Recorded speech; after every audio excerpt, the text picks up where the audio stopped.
Bonjour la gang. Nous lisons l'Ancien Testament. Nous sommes, il me semble bien, au chapitre 3 de l'Exode, non de la Genèse. Le chapitre 3 de la Genèse qui s'intitule Le Jardin d'Éden et le péché d'Adam. Et au chapitre 2 qui s'intitulait La formation de l'homme et de la femme, on a appris comment est-ce que l'homme est tiré du sol, comment la femme est tirée de l'homme, et deux, trois autres trucs que je me rappelle pas. Mais voilà, voici le résumé du chapitre 2.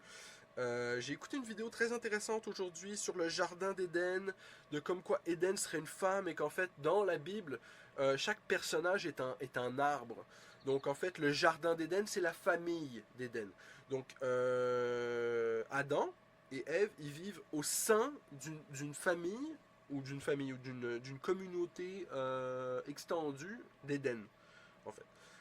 Éden, ça serait donc la mère d'Adam, donc la terre d'Éden aurait été utilisée pour former Adam. C'était une vidéo très très intéressante que je linkerai dans les commentaires pour que vous ayez un peu le contexte de ça. Le gars fait une interprétation, c'est sûr c'est une interprétation, mais l'interprétation est très très bien faite. Et donc moi j'y crois que personnellement, bien, comme je lui ai dit avant d'écouter la vidéo, bien que ça soit décrit comme un jardin, la symbolique et la symbologie fait en sorte qu'on peut considérer ça comme un jardin, mais aussi comme une femme. Car les deux étant extrêmement similaires symboliquement parlant. Donc voilà, moi j'avais aucun qualm avec sa vidéo, je vais la linker en bas. Et j'espère que vous allez kiffer. Je vous rappelle de like, commenter et subscribe. Si vous hatez, vous pouvez hater dans les commentaires un max. Et si vous aimez, vous partagez et vous pouvez écrire comment vous m'adorez un max dans les commentaires pareil. Et surtout si vous hatez, là vous fermez pas la vidéo, laissez-la ouverte dans le background et écrivez des messages d'insultes, là c'est le best. Donc, le titre du chapitre d'aujourd'hui s'intitule Le Jardin d'Éden et le péché d'Adam. Et c'est ça qu'on va lire, il n'est pas très long, il fait une page. Le Jardin d'Éden et le péché d'Adam. Oui, je me répète, et c'est la vie. L'homme et sa femme étaient tous deux nus, et ils n'en avaient point honte. Le serpent était le plus rusé de tous les animaux des champs que l'Éternel Dieu avait fait. Il dit à la femme, Dieu a-t-il réellement dit, vous ne mangerez pas de tous les arbres du jardin? La femme répondit au serpent, nous mangeons du fruit des arbres du jardin. Mais quant au fruit de l'arbre qui est au milieu du jardin, Dieu m'a dit, vous n'en mangerez point et vous n'y toucherez point, de peur que vous ne mouriez. Alors le serpent dit à la femme, vous ne mourrez point. Mais Dieu sait que, le jour où vous en mangerez, vos yeux s'ouvriront, et que vous serez comme des dieux, connaissant le bien et le mal. La femme vit que l'arbre était bon à manger et agréable à la vue, et qu'il était précieux pour ouvrir l'intelligence. Elle prit de son fruit et en mangea. Elle en donna aussi à son mari, qui était auprès d'elle, et il en mangea. Les yeux de l'un et de l'autre s'ouvrirent. Ils connurent qu'ils étaient nus, et ayant cousu des feuilles de figuier, ils s'en firent des ceintures.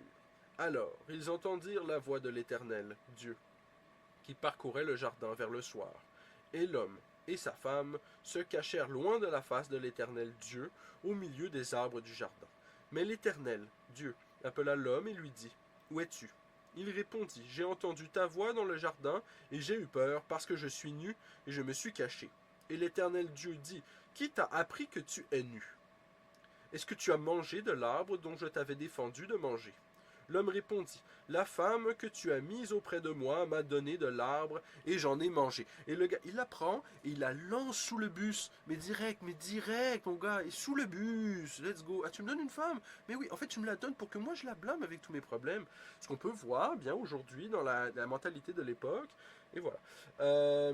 Et nous étions où? À Star que je suis parti dans une tangente. Et voilà. L'homme répondit, la femme que tu as mise auprès de moi m'a donné de l'arbre et j'en ai mangé.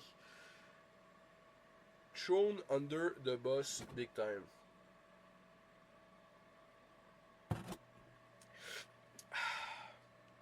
Et l'Éternel, Dieu, dit à la femme, pourquoi as-tu fait cela? La femme répondit, le serpent m'a séduite et j'en ai mangé. L'Éternel Dieu dit au serpent, puisque tu as fait cela, tu seras maudit entre tout le bétail et entre tous les animaux des champs, tu marcheras sur ton ventre et tu mangeras de la poussière tous les jours de ta vie. Je mettrai inimitié entre toi et la femme, entre ta postérité et sa postérité. Celle-ci t'écrasera la tête et tu lui blesseras le talon. Il dit à la femme, j'augmenterai la souffrance de tes grossesses. Tu enfanteras avec douleur et tes désirs se porteront vers ton mari, mais il dominera sur toi. Il dit à l'homme, puisque tu as écouté la voix de ta femme et que tu as mangé de l'arbre au sujet duquel je t'avais donné cet ordre, tu n'en mangeras point. Le sol sera maudit à cause de toi. C'est à force de peine que tu en tireras ta nourriture tous les jours de ta vie. Il te produira des épines et des ronces, et tu mangeras de l'herbe des champs. C'est à la sueur de ton visage que tu mangeras du pain, jusqu'à ce que tu retournes dans la terre d'où tu as été pris, car tu es poussière et tu retourneras dans la poussière. Adam donna à sa femme le nom d'Ève, car elle a été la mère de tous les vivants. L'Éternel Dieu fit à Adam et à sa femme des habits de peau, et il les en revêtit. L'Éternel Dieu dit, voici, l'homme est devenu comme l'un de nous, pour la connaissance du bien et du mal. Empêchons-le maintenant d'avancer sa main, de prendre de l'arbre de vie, d'en manger et de vivre éternellement. Et l'Éternel Dieu le chassa du jardin d'Éden pour qu'il cultivât la terre d'où il avait été pris. C'est ainsi qu'il chassa Adam et il mit à l'orient du jardin d'Éden les chérubins qui agitent une épée flamboyante pour garder le chemin de l'arbre de vie. Et nous sommes maintenant au chapitre 4 qui s'intitule Cain et Abel. Qui est un gros chapitre, mon gars. C'est un gros chapitre celui-là. Un gros chapitre de ouf. Ok, donc, vous pouvez liker, commenter, subscribe et sharer. Si vous avez kiffé seulement, que vous pouvez sharer. Sinon, vous ne pouvez pas sharer. La seule chose que vous pouvez faire si vous n'avez pas kiffé, c'est d'écrire dans les commentaires à quel point vous haïssez la chose.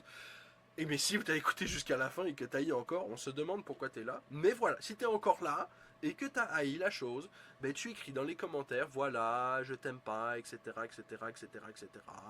Et donc petit rappel, si vous voulez un genre de audiobook à la place d'avoir là des commentaires tout le temps, je sais que ça fait chier le peuple. C'est un peu exprès, hein, mais je sais que ça fait chier le peuple. Donc vous pouvez écrire dans les commentaires, je voudrais un audiobook. Écris ça comme tu veux. C'est juste beaucoup de travail pour moi de le produire, donc j'attends d'avoir un intérêt, certes, pour le faire, et je trouverai une façon de monétiser ça. Ça sera probablement 5$ pour acheter l'audiobook, ou un truc comme ça, ou 2$, je sais pas. Ça dépend de combien de travail c'est et de combien d'intérêt il y a. Ça pourra être aussi peut-être un Patreon avec tous les différents audiobooks. Voilà, je sais pas encore comment je vais faire ça. Mais voilà, c'est juste pour vous dire comment est-ce que ça fonctionne. Si vous voulez la chose, il faut que vous la demandiez. Donc voilà, c'était la fin du chapitre 3 et à un prochain épisode, nous aurons le chapitre 4. J'espère que vous allez passer une excellente journée et que vous avez passé un bon moment avec nous en ce jour. Je sais pas quel jour il est pour vous, hein, mais ça va être dans un bout, là, probablement que ça va être release sur la chaîne. Et voilà, passez une bonne journée. Au prochain épisode, Tourlou la gang!